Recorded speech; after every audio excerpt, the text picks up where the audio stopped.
নমস্কার, সৌভাগ্যের দিশারি অনুষ্ঠানে আরো একবার আমাদের সকল দর্শক বন্ধুদের জানাবো অনেক অনেক স্বাগত। এই অনুষ্ঠান আপনাদের পছন্দের অনুষ্ঠান, তবে এই অনুষ্ঠানটি আপনাদের হাসি আরো চওড়া করবে, কারণ লাইভ ফোনিং অনুষ্ঠান, সরাসরি কথা বলার সুযোগ রয়েছে কিন্তু এই অনুষ্ঠানে, যেটা সচরাচর হয় না। কারণ শাস্ত্রীজি প্রচন্ড ব্যস্ত মানুষ, তার বিভিন্ন জায়গায় অনেক ক্রিয়ার জন্য বা নিজের তন্ত্রক্রিয়ার আরো উন্নত মার্গে পৌঁছানোর জন্য তিনি কিন্তু সর্বদা কিন্তু ব্যস্ত থাকেন। তবে এই সময়টি তিনি কিন্তু আজকে হাজির হয়েছেন শুধুমাত্র আপনাদের সাথে কথা বলার জন্য। একটা গুরুত্বপূর্ণ কথা শুধুমাত্র ওনাকে কেন্দ্র করে বলা যায়, সেটা হচ্ছে নিজের সম্বন্ধে কিছু বলার দরকার নেই, সবটা উনি বলবেন। আর এটা সব অনুষ্ঠানে আমরা বলি না এ কারণে, কারণ এটা সম্ভব শুধুমাত্র একজন সত্যিকারের তান্ত্রিকের পক্ষে, যে আপনি নিজের সম্বন্ধে কিছু বলবেন না, উনি আপনার সম্বন্ধে সবটা জানিয়ে দেবেন। তো চলুন আজকের আমাদের অনুষ্ঠান শুরু করব। আপনাদের যে কোনো ধরনের সমস্যা নিয়ে আপনারা কিন্তু ফোন করতে পারেন আমাদের স্ক্রিনে দেওয়া ফোন নাম্বারে। এবং আমাদের সঙ্গে উপস্থিত রয়েছেন স্বর্ণপদক প্রাপ্ত অঘোরতান্ত্রিক, আচার্য, মাতৃসাধক, পিতৃসাধক, তন্ত্রভৈরব শ্রী অনুরাগ শাস্ত্রী। প্রথমেই শাস্ত্রীজিকে জানাবো অনেক অনেক ধন্যবাদ এবং স্বাগত। ওম উগ্রবীর মহাবিষ্ণু জ্বলন্তং সর্বত্রং মোক্ষং নিঃসিংহং ভীষং ভদ্রং মৃত্যুর নমাম্যহম। একদম বিভিন্ন প্রশ্ন নিয়ে আপনারা কিন্তু এই অনুষ্ঠানে যেমন পৌঁছে যান, প্রশ্ন কিন্তু কিছু আপনাদের ব্যক্তিগত থাকে। অনেকেই মনে করেন যে অ্যাস্ট্রোলজি বিষয়টাকে বিশ্বাস করি, কিন্তু অ্যাস্ট্রোলজি আর তন্ত্রের মধ্যে পার্থক্য কোথায়? কেন আমি একজন অভিজ্ঞ তান্ত্রিকের কাছে যাব?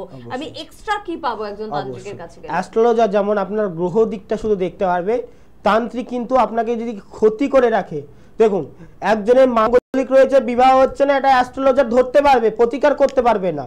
পাথর দিয়ে আপনাকে গার্ড দিতে পারবে। স্টোন কি, আপনার বৃষ্টি হচ্ছে, আপনি ছাতা নিয়ে গেলেন, ছাট কিন্তু লাগবে। যখন মঙ্গলে ডিস্টার্ব থাকবে, শুধু রক্তপ্রবাহ নিলে আপনার কাটবে। যখন মাঙ্গলিক দোষে পরিণত হবে, তখন শাস্ত্র বিধান মেনে আপনার মঙ্গলের ডিস্টার্ব, মাঙ্গলিক দোষটাকে খণ্ডন করতে হবে। দ্বিতীয়ত, এবার মাঙ্গলিক দোষ নেই, আপনার বিবাহযোগ রয়েছে, কিন্তু আপনার মেয়েকে বা আপনার ছেলেকে বা আপনি কোথাও বিবাহযোগ্য পাত্র বা পাত্রী পাচ্ছেন বা বিবাহ দিতে পাচ্ছেন না আপনার মেয়েকে। কেন দিতে পাচ্ছেন না? সেখান থেকে আপনার গ্রহদোষ নিয়ে হানো না অ্যাস্ট্রোলজার দেখলে দেখা গেল আপনার বাড়ির পাশে বা কেউ শত্রুতা করে আপনার মেয়ের বিয়েটাকে বেঁধে রেখে দিয়েছে। তখন আপনি কি করবেন? কোনো অ্যাস্ট্রোলজার তার কিছু করতে পারবে না। তখন আপনাকে তন্ত্র মাধ্যমে এটাকে ক্রিয়া করতে হবে। একদম অবশ্যই এই বিষয়গুলো নিয়ে কিন্তু আমরা আলোচনা করব। আপনারা কিন্তু তাই স্ক্রিনে দেওয়া নাম্বারগুলো অবশ্যই কিন্তু নোট করবেন। স্ক্রিনে কিন্তু 7076653802 এই নাম্বারটি কিন্তু যাচ্ছে, পাশাপাশি কিন্তু 9134123806 এই নাম্বারটিও আপনারা নোট করুন কিন্তু 9593005630 এই নাম্বারটি, তাছাড়া 938248 9508 এই নাম্বারেও কিন্তু অবশ্যই আপনারা ফোন করতে পারেন। আমি একবার রিপিট করব, 9382489508 এই নাম্বারেও কিন্তু অবশ্যই কিন্তু আপনারা কিন্তু ফোন করতে পারেন। এবং তার পাশাপাশি অনুষ্ঠানতে আপনাদের ফোন নেব, কথা বলবো। তার আগে একটু জানিয়ে রাখি, অনেকেই কিন্তু রিকোয়েস্ট করছে যে কোথায় কোথায় চেম্বার আছে এগুলো আগে একটু জানিয়ে দেবেন। সোমবার করে শিয়ালদায় চেম্বার রয়েছে, মঙ্গলবার ব্যারাকপুরে চেম্বার রয়েছে, তারকেশ্বরে চেম্বার রয়েছে, বুধবার করে বর্ধমানে চেম্বার রয়েছে, বৃহস্পতিবার করে কিন্তু কালীঘাট চেম্বার রয়েছে, শনিবার দক্ষিণেশ্বর এবং মেচেদায় কিন্তু অবশ্যই চেম্বার রয়েছে, রবিবার করে কিন্তু মাঝদিয়াতে কিন্তু আপনাদের জন্য কিন্তু চেম্বার কিন্তু রয়েছে। এবং তার পাশাপাশি প্রত্যেক মাসের 20 তারিখে বহরমপুর, 27 তারিখ কোচবিহার, 28 তারিখ শিলিগুড়ি, 29 তারিখ কিন্তু মালদায় চেম্বার রয়েছে, দিল্লি, মুম্বাই, ছত্তিশগড় এবং মধ্যপ্রদেশেও কিন্তু চেম্বার রয়েছে। অনলাইন কনসালটেন্সি সুবন্দোবস্ত রয়েছে। খুব তাড়াতাড়ি করে কিন্তু আমি ফোন নাম্বার এবং অ্যাড্রেসটা এই কারণে বলে দিলাম, এরপর আমি আর সময় পাবো না। স্ক্রিনে কিন্তু ফোন নাম্বার যাচ্ছে, নোট করতে থাকবেন এবং অনুষ্ঠানটাও শুনতে থাকবেন। কে আছেন? নমস্কার। হ্যালো। হ্যাঁ নমস্কার, কে বলছেন? হ্যাঁ নমস্কার, আমি দক্ষিণেশ্বর থেকে বলছিলাম। আচ্ছা, কার সম্বন্ধে জানবেন? না না, আমি অ্যাকচুয়ালি গিয়েছিলাম দক্ষিণেশ্বর চেম্বারে গিয়েছিলাম। আচ্ছা, হাজব্যান্ডের কাজ ছিল না, তো সেই বিষয়ে দেখানোর জন্য গিয়েছিলাম। আজ থেকে 3 মাস আগে গিয়েছিলাম। আচ্ছা, এখন অনেকটাই কাজ হয়েছে, একটা নতুন জব পেয়েছে। আচ্ছা, মানে হাজবেন্ডের কাজ ছিল না, একেবারে বেকার হয়ে গিয়েছিল। স্বাভাবিক বিবাহিত জীবনে এটার একটা বড় আঁচ পড়ে এবং সেখানে শাস্ত্রীজির সঙ্গে যোগাযোগ করার পর একটা কর্মের সঙ্গে যুক্ত হতে পেরেছে। কি নাম কি? বেশ বেশ, একটু হাজবেন্ডের নাম, তাই তো? নামটা হাজবেন্ডের কি নামটা ছিল? একটু বলবেন।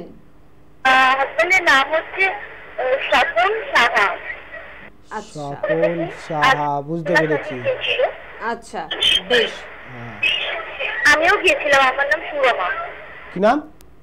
সুরমা সাহা। হ্যাঁ হ্যাঁ, সুরমা সাহা। দুজনে এসেছিল। আচ্ছা, তাহলে আপনাদের মেনে এই বিশ্বাসটা পোক্ত হয়েছে তো একজন অভিজ্ঞ তান্ত্রিকের কাছে এলে জীবনের সমস্যার সমাধান পাওয়া যায়। হাজবেন্ড এমন ভাবে ক্রিয়া করে রেখে দিয়েছিল, মানে ব্যবসার জায়গা তো নষ্ট করে রেখে দিয়েছিল, এবং এরপর থালার উপর দিয়ে কাজ করা হয়েছিল। আচ্ছা থালার উপরে কাজ সকালে লাগানো হয়েছিল, রাতে পড়েছে, এমন অবস্থা। আচ্ছা আচ্ছা আচ্ছা, এরকমই ঘটনা ঘটেছিল, তাই তো? হ্যাঁ হ্যাঁ। আচ্ছা, বেশ বেশ বেশ ভালো লাগলো আপনি ফোন করলেন, এবং নতুন কর্মের সঙ্গে যে তিনি যুক্ত হতে পেরেছেন তার জন্য আমাদের তরফ থেকে অনেক অভিবাদন রইল। সঙ্গে থাকুন। আসলে বেশিক্ষণ কথা বলতে এ কারণে পারি না যে প্রচুর মানুষ কিন্তু ফোনের জন্য অপেক্ষা করে থাকে। ওই থালার কি একটা টিভি মিডিয়াও দেখানো আছে, মানে ওনার হাজবেন্ডে মানে একসময় ভালো ব্যবসা ছিল, মাছের হোলসেলার, প্লাস এই পরবর্তীকালে অনেক রকমের ব্যবসা ছিল, সব কিছু থেকে ডুবে গেছে। আস্তে আস্তে সেই লোকটা মনে হচ্ছে এরকম, মানে স্ত্রী নিয়ে এসছে ধরে, মানে একদম শরীর শুকনো রোগা মনে হচ্ছে, মানে সেই 70 বছরের বুড়ো একদম শুকিয়ে গেছে, মানে এমন কিছু বান বেড়েছে, শুকনো মান তো মেরেছেই, তার সাথে মানে কোনো কাজকর্ম কিচ্ছু করতে পারছে না। সেই জায়গার থেকে ক্রিয়াগুলো কাটিয়ে দিয়েছি, কাটিয়ে যাই হোক আমার সাথে আর ফোনে মনে হয় যোগাযোগ করি না। জিনিসটা নিয়ে যাওয়ার পর, ক্রিয়া করার পর, যজ্ঞের পর, এই আজকে মনে হয় টিভি দেখে এসেছিল, আজকে ফোন করে জানালো। একদম একদম। ভালো থাকুন আপনারা, সেই উদ্দেশ্যে কিন্তু আমাদের এই সৌভাগ্যের দিশারি অনুষ্ঠান। কে আছেন বলবেন? নমস্কার। নমস্কার, কে বলছেন? আমি নবদ্বীপ থেকে বিষ্ণু মুখার্জি বলছি। আচ্ছা, কার সম্বন্ধে জানবেন? আমার সম্বন্ধে জানবো। আপনার নামটা তো বললেন কি, আরেকবার বলুন। গিরিশ বিষ্ণু মুখার্জি। কি মুখার্জি? আরেকবার বলুন। বিষ্ণু মুখার্জি। বিষ্ণু মুখার্জি। আচ্ছা, আপনার শুধুমাত্র বয়সটা বলবেন, কত বছর বয়স আপনার? 69। 69? হ্যাঁ, 69 বছর। 69। বেশ। আপনি এক থেকে একটা চোখ বন্ধ করে 1 থেকে 9 এর মধ্যে একটা সংখ্যা বলুন, যে সংখ্যাটা ফার্স্ট আসছে। 5 আসছে। আর একটা ফুলের নাম বলুন পছন্দের। একটা ফুলের নাম জবা। জবা। 69 বয়স, আপনার অনেকটা সময় অতিক্রম হয়ে গেছে, কিছু বলার নেই। তবে কিছু বলবো, বৃহস্পতির জায়গাটা ডিস্টার্ব রয়েছে আপনার, প্লাস মঙ্গলের জায়গাটা ডিস্টার্ব রয়েছে। বৃহস্পতি ডিস্টার্বের জন্য কিন্তু আপনার অর্থ আপনি বহু আসবে, অর্থ আপনি ধরে রাখতে পারবেন না, অর্থ বহু ফ্রড হয়ে যাবে, চোট হয়ে যাবে আপন লোকের কাছ থেকে, এবং আপনি বহু প্রিয়জন দ্বারা আঘাত পাবেন, এবং আপনার একটু শারীরিক দিক থেকে হার্ট বা লিভার বা কিডনি রক্ত সংক্রান্ত একটু সমস্যা আসা দেখতেছি। কোন দিকটা বিশেষ করে জানবেন? বয়স এখন প্রশ্ন কি আছে আপনার? মানে অনেক কিছু বলা যায় আপনার সম্পর্কে, কিন্তু এখন আপনার অনেক অতিক্রম হয়ে গেছে, কোন দিকটা বিশেষ করে জানবেন? আমার শরীরের দিকটাই জানা। শরীরের দিকটা আপনার হার্ট এবং কিডনি এবং ইউরিন, মানে একটু জলটা কম খান কি আপনি? বেশি করে খাবেন জল। হ্যাঁ, জলটা একটু বেশি করে খাচ্ছি, পেটে করে একটু গন্ডগোল দেখা দিচ্ছে। দেখুন, এইটাই কিন্তু আমি বললাম তো ইউরিন এবং আছে। কি বললাম আমি, ইউরিন কিডনি রক্ত সংক্রান্ত জলটা একটু বেশি করে, ডাক্তার দেখিয়েছেন? আর কিডনিতে কিছু প্রবলেম? ডাক্তার দেখাইনি। হ্যাঁ, তবে এমনি আমি আপনার রোগী, আপনার কোনো ওষুধ আছে কি, প্রতিকারের কিছু ব্যবস্থা আছে? না গো, তন্ত্রে প্রতিকার, অ্যাজমার কোনো প্রতিকার নেই, তবে আপনাকে মহামৃত্যুঞ্জয় একটা কবচ প্রয়োগ করতে পারি। যদি প্রতিকার থাকতো আমি হসপিটাল বন্ধ করে দিই। যারা বলে না অনেকে পঙ্গু হয়ে গেছে, লাথি মারছে, স্বয়ং বামদেব হয়ে গেছে, টিভি মিডিয়ায় বসে রয়েছে, আপনাকে একটা আমি মহামৃত্যুঞ্জয় দিতে পারবো, কিন্তু আপনাকে ডাক্তারি ট্রিটমেন্ট চালিয়ে যেতে হবে। ঠিক আছে? একেবারে সত্য কথা, নিষ্ঠার সাথে কিন্তু উনি বললেন, কারণ প্রতারকের কাছে যাবেন না, প্রতারিত হতে হবে। আমি ওনাকে বললাম এখন জল বেশি করে খাচ্ছে, কারণ ইউরিনের সমস্যা ধরা পড়েছে, ওনার একটু কিডনি সংক্রান্ত সমস্যা আসবে। এবং ফোনটা কেটে গেছে না? আরো বলতাম, ওনারা মানে পরবর্তীকাল ওনার খুব সংগ্রাম দিয়ে গেছে, সেই সংগ্রামগুলো বলতাম। মানে এখন তো বয়সটা অনেক হয়ে গেছে, এখন ওগুলো জেনে আর প্রতিকার করেও কিছু হবে না, যেগুলো চলে গেছে। কিন্তু যে কটা কথা বললেন প্রত্যেকটা কথা কিন্তু মিলে গেল। যে আমরা বলি না যে এই অনুষ্ঠানের একটা চমক আছে, আপনার কোনো ইনফরমেশন আমাদের লাগবে না, কিন্তু তাও আপনার সম্বন্ধে সবটা কিন্তু বলা সম্ভব। কিডনির সমস্যা, জল একটু বেশি করে খাওয়ার প্রয়োজনীয়তা রয়েছে, বা আপনার জীবনে কি ঘটেছে সবটা কিন্তু মেলানো সম্ভব। যেটা ডাক্তারি ট্রিটমেন্ট আগে হতো তন্ত্রের মাধ্যমে, আগে আয়না দর্পণ হতো, এখনো আমার কাছে আছে, মানে খুব কম, রেয়ার, এখন আর কেউ নতুন করে জাগাতে পারবে না, আগে যে জাগিয়েছে। টিভি আসার পর আয়না দর্পণ শেষ, আর কেউ জাগাতে পারবে নতুন করে। আগে যারা পূর্বপুরুষ ধরে যদি জাগানো থাকে, সেই একমাত্র সেই জিনিসটা যদি আয়না ভেঙে যায় আমি আর নতুন করে একই ক্রিয়া জাগাতে পারবো না। আগে কি হতো, দৈব বাণী, মোবাইল আসার পর দৈব বাণী ক্রিয়া শেষ, ওটা দৈব বাণী করা যায় না। আগে উড়ো রথ থাকতো, রাবণ চড়তো, এই প্লেন হেলিকপ্টার আসার পর উড়ো রথ আর কেউ জাগাতে, মন্ত্র আছে, ক্রিয়া আছে, আপনি সিদ্ধি কোনোভাবে লাভ করতে পারবেন না, মানে ওগুলো কেটে গিয়েছে অবশ্যই। আর যদি এই রোগ ডাক্তার আসার পর এই রোগ বাগ আর কিন্তু তন্ত্রে সারে না। অনেকে দেখাচ্ছে বাটির মাধ্যমে স্টোন বের করে ফেলে দিচ্ছে, গাছ তুলে ফেলে দিচ্ছে, এগুলো কোনোভাবে হয় না, শুধু প্রতারণা। যদি হলো, আমি বলছি, আমি যদি পারতাম, কেউ যদি জানে, আমি শিখে আমি বলছি হসপিটাল বন্ধ করে দেবো। অনেকে দেখাচ্ছে কি মোবাইল হারিয়ে গেছে, কিছু চুরি হয়ে গেছে, এনে দিচ্ছে। আমি যদি মানে আমাকে যদি হয়, আমি বলছি আমি পুলিশ স্টেশন বন্ধ করে দেবো, পুলিশ লাগবে না, আমি যখন খুঁজে দিতে পারবো, সিআইডি গোয়েন্দা তো দরকার নেই।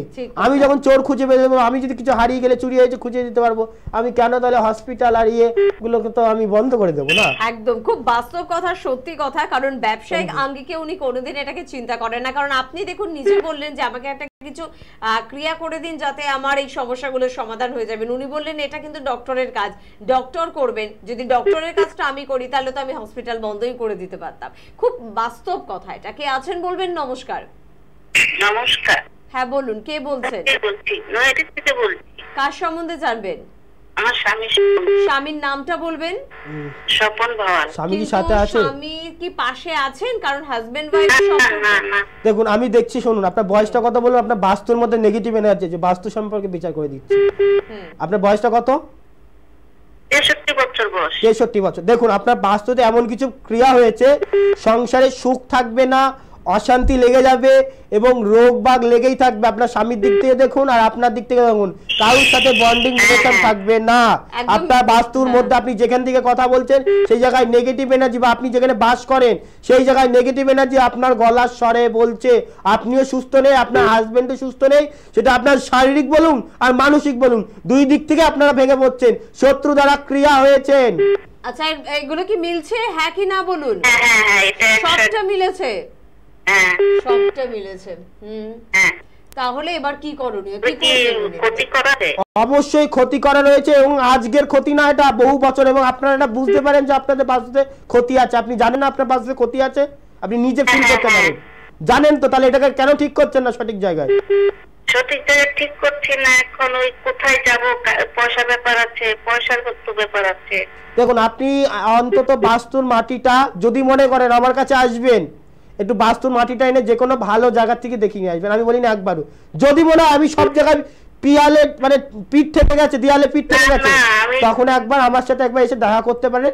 আমি যতটুকুনি পারবো না নিয়ে কাজ করে দেওয়ার, কিন্তু রোগ তার বড় লোক গরিব দেখে আসে না, এই হচ্ছে মুশকিল। যতটুকুনি আমার থেকে দিয়ে যতটুকুনি করার আমি করার চেষ্টা করব।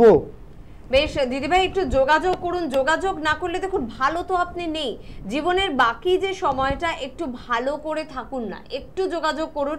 উনি কিন্তু নিজের থেকেও, আপনি যেহেতু এই অনুরোধটা করলেন যে আমার আর্থিক সমস্যা চলছে, যতটা কম খরচে হয় ততটা কমে কিন্তু উনি ওনার তরফ থেকে চেষ্টা করবেন। কারণ কোনোদিন ব্যবসায়িক আঙ্গিকে কিন্তু উনি এই চিন্তার ভাবনা করেননি। এত পড়াশোনা, এত রিসার্চ, এত তন্ত্রক্রিয়া করা, এত আধ্যাত্মিক চেতনা বৃদ্ধি করা, এগুলো শুধুমাত্র অর্থের জন্য, অর্থের চিন্তা ভাবনা করে নয়। কিন্তু যে অর্থের চিন্তা করবে সে তন্ত্র সাধনা করতে পারবে না, আর যে অর্থের চিন্তা করবে সে তন্ত্র সাধনা করতে পারবে না, যে তন্ত্র সাধনা করবে সে অর্থের চিন্তা করতে পারবে না।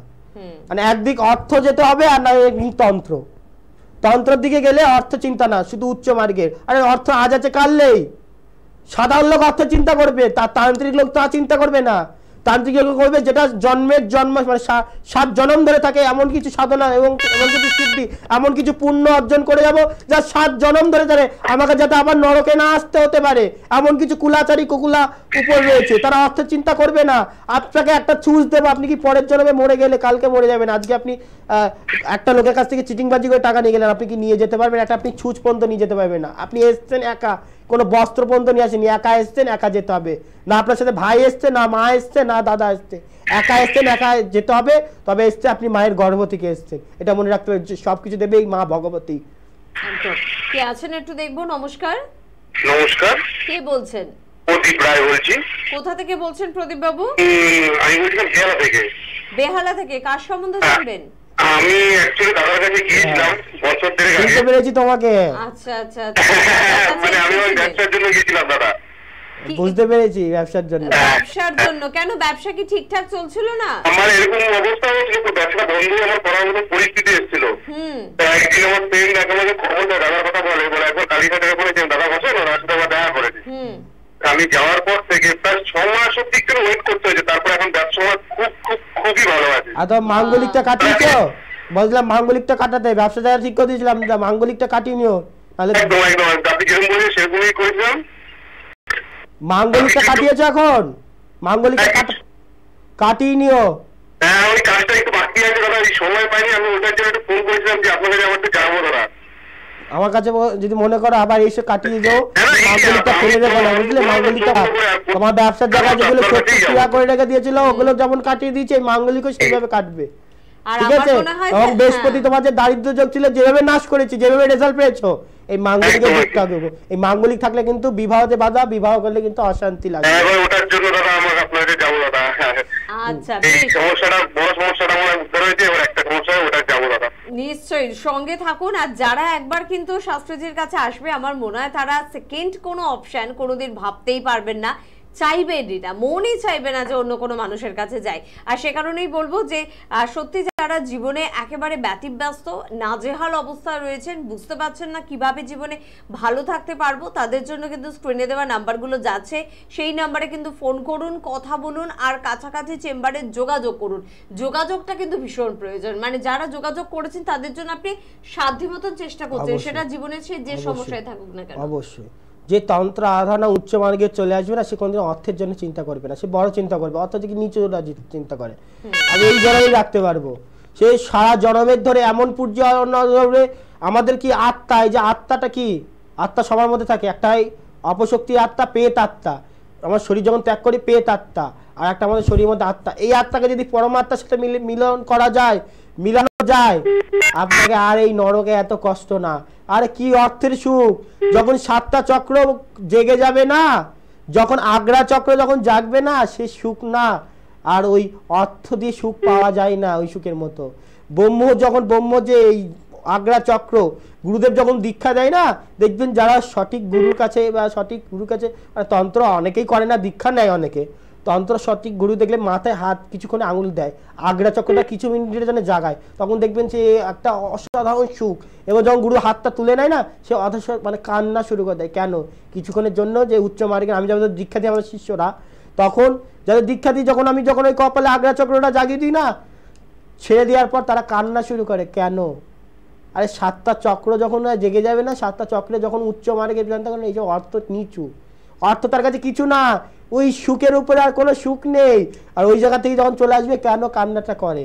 আপনি একটু সঠিক একটু ভালো জায়গায় দেখুন, যারা দীক্ষাতে দেয় উচ্চ মার্গের তন্ত্রকে নাই করতে পারে, যারা উচ্চ মার্গের তন্ত্র সাধনা করে, বা যে তন্ত্র মানে দীক্ষিত বা ধর্ম নিয়ে আলোচনা করে, বা ধর্মের দীক্ষিতভাবে সিদ্ধি বা কিছু সাধনা করে বা জপ তপ করে, সে যে চারই হোক, শৈবাচার হোক, বৈষ্ণবাচার হোক, দক্ষিণাচার হোক, বামাচার হোক, যে এই জিনিসটা শুনে দেখবে, ওই সুখের উপরে আর কোনো সুখ নেই, ওই সুখের উপরে সুখ নেই।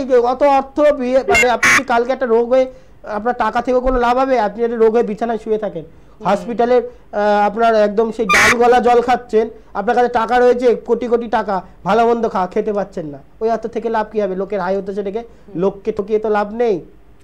পুণ্যি করো, পুণ্যি লাভ করো, সারা জন্মে তুমি ওটা ভাঙিয়ে খেতে পারবা, এই জন্ম না, 7 জন্ম বসে তুমি শেষ করতে পারবা না ওই পুণ্য অর্জন। তুমি আজকে অর্থ কামাচ্ছ, পরের জন্মে তুমি কুকুর হয়েও জন্মাতে পারো, পরের জন্মে তুমি অর্থের কষ্টে মরতে পারো, না খেতে পারো, একটা মানুষের পেটের ভাত তুমি মারছো, পরের জন্মে তোমার পেটের ভাত মানে সেই লোকই মারবে তোমার, তুমি এই পেটের অভাবে, এই পেটের ভাতের অভাবে মানে মরবা। একদম একদম। শাস্ত্রীজি কেউ আছেন আমাদের সঙ্গে, একটু দেখে নেবো। নমস্কার, বলুন। হ্যালো। হ্যাঁ, হ্যালো, কে বলছেন? আমি পানাগড় থেকে বলছি। কার সম্বন্ধে জানবেন? আমার ছেলের সম্বন্ধে। ছেলের নাম কি? অরিন্দম বিশ্বাস। অরিন্দমের শুধুমাত্র বয়সটা বলবেন, কত বছর বয়স? 24 বছর বয়স। 34 বছর, 34, 34, তাই তো? হ্যাঁ, 34 বছর বয়স। হ্যাঁ, 34 বছর। দেখুন ছেলের নাম কি? ছেলে আছে কি? হ্যাঁ, অরিন্দম কি পাশে আছে? না না, নেই, ও ব্যারাকপুরে আছে। আচ্ছা, 34 বছর বয়স। কোথায় বাড়ি বললেন? এখন ফোন করছেন আপনি কোন নগর থেকে? হ্যাঁ এখন পানাগড় থেকে ফোন করছেন। হ্যাঁ, জ্যোতিষের নামটা কি বললো? অরিন্দম, টাইটেল কি? বিশ্বাস। ছেলের কথা চিন্তা করতে করতে একটা ফুল ভাবুন। হ্যাঁ, ছেলের কথা চিন্তা করতে করতে একটা ফুল ভাবুন চোখ বন্ধ করে। চোখ বন্ধ করে কি করব? ফুল, যে কোনো একটা ফুলের কথা বলুন। দাঁড়া আমি বিচার করে দিচ্ছি। একটা ফুলের কথা চিন্তা করলাম, ঠিক আছে। ভেবেছেন? হ্যাঁ।